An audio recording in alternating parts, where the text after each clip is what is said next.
What's going on, y'all? I will be changing the impeller on my 2020 Moomba Kaiyen today.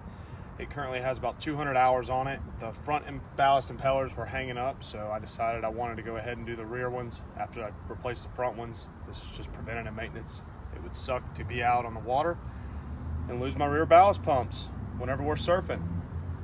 So, to get started here, we will be pulling out the two rear trays as seen back there. Once you get the two rear trays, you can see down in here, there's your stock ballast bag. The ballast impellers on the Moomba Kaiyen and the Makai are behind that circle right there. And if you see through their access port,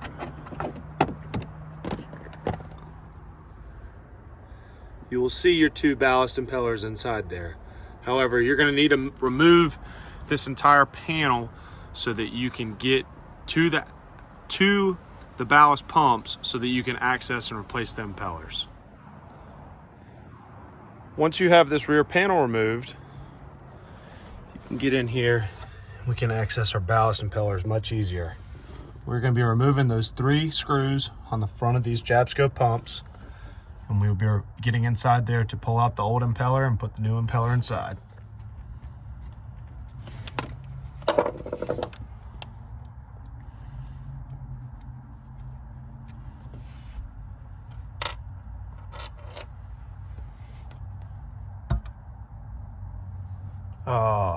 And our O-ring looks like it's in good shape, so I probably won't replace the O-ring.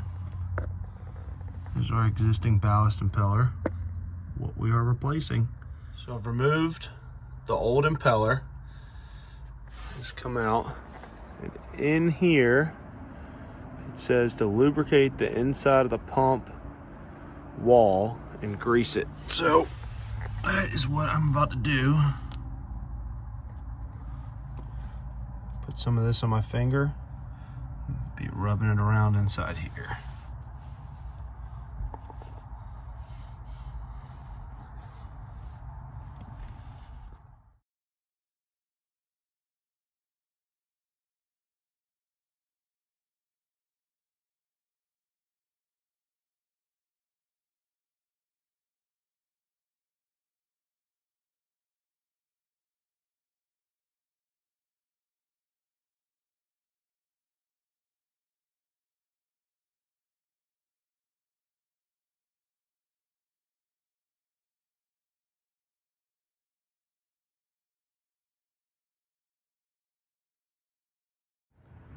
There we have it. One of the 4 was busted, but that's why I wanted to go ahead and do my rear ones. Pretty easy. Only took me about an hour. Do both sides. Packing everything up now.